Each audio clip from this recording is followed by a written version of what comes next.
I never imagined my life would flip so drastically in just a year. What was meant to be the happiest day of my life turned into the darkest, but not for long. Pain has a funny way of shaping people, and sometimes, your greatest heartbreak leads you straight to your greatest breakthrough. My name is Amira. I'm a 28-year-old fashion designer from Abuja, Nigeria. I used to believe in fairy tales. I believed that love could conquer all, until my own love story turned into a horror novel, all starting on the day I was supposed to feel the most loved. My birthday. It was a rainy Thursday in May. I had just wrapped up work on my latest bridal collection and was heading home, humming to myself, because I had a strong feeling my boyfriend, Teo, had something big planned for me that evening. We'd been together for 4 years. Through his NYSC days, through my struggle of starting my own brand with only 3 clients, through everything. He was my peace, my person, my future husband. I remember I was in traffic, scrolling through Instagram, smiling at the sweet birthday messages from my friends when a notification popped up. A message from Teo. I tapped on it quickly, expecting a romantic "I can't wait to see you tonight" text. Instead, what I read made my heart stop. Amira, I can't do this anymore. You deserve better. I'm sorry to do this on your birthday, but it's over. That was it. No explanation. No warning signs. No discussion. After 4 years. I laughed bitterly at first, thinking maybe it was a prank. But it wasn't. He blocked me immediately after. No calls. No closure. Nothing. I sat in my car, frozen, as the rain pounded the windshield like the beat of my shattered heart. Everything around me blurred. My cake was in the back seat. The dress I had bought for our dinner date felt like a mockery. But I didn't cry. Not that day. I went home, turned off my phone, and sat in the dark for hours. It was the next day that I cried. 4 hours. I called my best friend, Zara, and screamed into the phone like a madwoman. She rushed over, held me while I sobbed, and then said something that snapped me out of my spiral. Cry, but don't let this man destroy you. Use it. Win with it. Her words sat in my chest for days. I didn't go online. I ignored messages. I just worked. Day and night. Sketching. Sewing. Creating. My heartbreak bled into my designs, and oddly enough, clients began to pour in. They felt something raw in my work that hadn't been there before. 3 months later, I was invited to an exclusive fashion gala in Lagos. I almost didn't go, until Zara practically dragged me there. That night, something shifted. The gala was held at the landmark event center, filled with the elite of Nigeria's fashion, tech, and finance industries. I wore a black velvet dress I had stitched myself, a dress that felt like armor. I needed it. Halfway through the night, I was introduced to Iamide. Tall. Reserved. Polished. He wasn't flashy like the other men around, but there was something about him that felt grounded. He complimented my work, told me he'd seen one of my bridal gowns in a recent magazine spread. We spoke for hours, about business, travel, family, pain. He told me he rarely attended such events but came only to support a friend. I didn't think much of it. All I knew was that, for the first time in months, I felt something stir in my heart, something unfamiliar and hesitant, but alive. We didn't rush. He texted me 2 days after the gala. Simple, respectful. Then he called. Then we met for coffee. It was peaceful. No games. No confusion. He listened. He asked. He shared. Weeks passed. I kept thinking, surely this can't be real. Until the day I visited his home in Ikoyi for the first time. And on the hallway wall, I saw a photo that made me stop breathing. It was Teo. With Iamide. Brothers. Blood brothers. Taeyo was Iamide's younger brother. I remember my knees going weak as Iamide caught me just before I collapsed. He was confused. Concerned. I told him everything, every single thing. From the beginning. From the rain that fell on my birthday to the last text message. He was silent for a long time after I finished. Then he said, "That sounds exactly like something Taeyo would do." I blinked. "What do you mean?" And then Iamide told me what I never knew. Taeyo had a long history of selfishness and recklessness. Iamide had bailed him out of gambling debts, paid off girls he abandoned, and shielded him from their mother's shame too many times to count. "But you," Iamide said, looking at me intently, "you're different. I can see it. You don't deserve what he did to you. And I won't let that define how you see yourself." From that day forward, Iamide became my safe place. Months passed. Love grew in silence, in sincerity. When he proposed, I said yes. Not out of revenge, but out of truth. I had found the love I thought was lost. The day I sent out the wedding invites, I paused at one card. Taeyo's. I debated for hours whether to send it, burn it, or ignore him like he did me.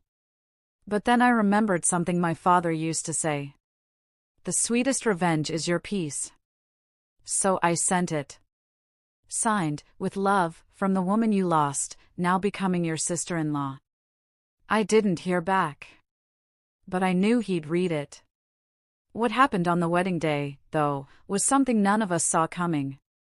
The wedding morning dawned with quiet air and golden light spilling across the hills of Joss, where Iamide insisted we get married. It was his late mother's hometown, and the serenity of the private estate overlooking the lush green hills made it the perfect place to begin our forever. But despite the beauty of the venue, my heart was uneasy. Not because I doubted Iamide, never that. He had been nothing but solid, calm, and present since the day we met. But deep within, I kept asking myself, is this really happening? The guests began to arrive. Dignitaries.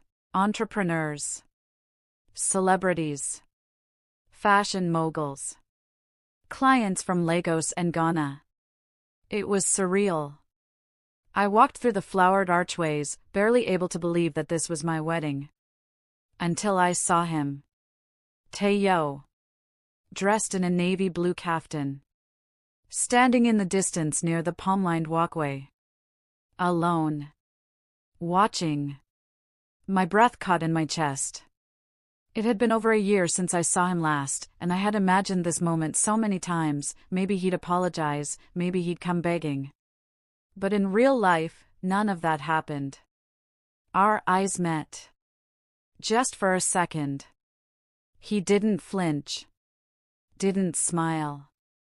Didn't look guilty. Just empty. I turned away, heart thumping. Iamide's best man, Fola, walked over to whisper, "Your ex showed up. You want security to escort him out?" I shook my head. No. Let him stay. I wanted him to see it. See what he threw away. Not out of pride, but to show him that he couldn't break me. That I rebuilt myself. And I didn't just survive, I bloomed. The ceremony began shortly after. I walked down the aisle, my hand tucked inside my father's trembling arm, while violins played softly in the background. Iamide stood beneath the flowered canopy, eyes locked on mine. He didn't blink as I approached. Didn't stop smiling. Not even once. And that's when I knew I had chosen right. The vows were beautiful. Emotional. A few guests cried, and I nearly did too, until I glanced to the side. Taeyo was gone. Vanished. Later that night, as the reception roared into celebration, I slipped away for a moment of quiet. My heels clicked along the marble hallway of the estate's guest wing when I heard voices, familiar ones. She deactivated her Instagram. The baby shower pictures vanished. So did her glow. She became a ghost of herself, barely responding to family calls, avoiding church events, refusing to hold my daughters. Until one Sunday after service, I saw her sitting at the far end of the pew, head bowed. After the final hymn, she walked up to me. "I'm in therapy," she said, her voice small. I nodded. She paused. "You probably hate me." "I never hated you," I said gently. "I just hated that you had to pretend to be in pain, instead of letting me help you heal the real ones." She cried. This time, it was real. We're still working through it. Healing is not a one-way road. Some days we talk. Some days she pulls away. But now, there are no filters. No performances. Just the raw truth. And maybe that's the only thing that can truly save us. Because attention fades. But truth?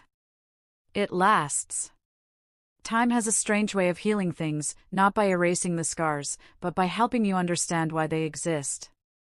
A year after the chaos of that naming ceremony, things in our family look very different. Kamsi and Zara are walking now, loud, messy, full of mischief. "They've taken their first steps," said their first words. Chuka and I are exhausted, but every second feels like a gift. As for Simi? She's no longer on Instagram. No more lies. No more bump pads. She moved in temporarily with our aunt in Ilorine, away from the noise, the whispers, the shame. She enrolled in a mental health program at a community center and even started attending support groups for women dealing with insecurity and depression. When she came back to Kaduna last month, she was thinner. Quieter. But there was a calm in her that I hadn't seen before. She asked if she could visit the twins. I said yes. That Sunday, Simi came with a small bag of toys, nothing fancy. Just a cloth doll, a rattle, and some second-hand baby books. She looked nervous. She sat on the floor, letting the girls come to her naturally. They did. Kamsi, always the curious one, poked her cheek. Zara offered her a soggy biscuit. Simi laughed, really laughed, not for the camera, not for applause. Just, genuinely.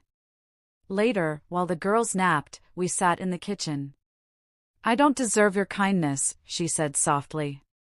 "You don't have to earn love, Simi. Just stop faking pain to get it."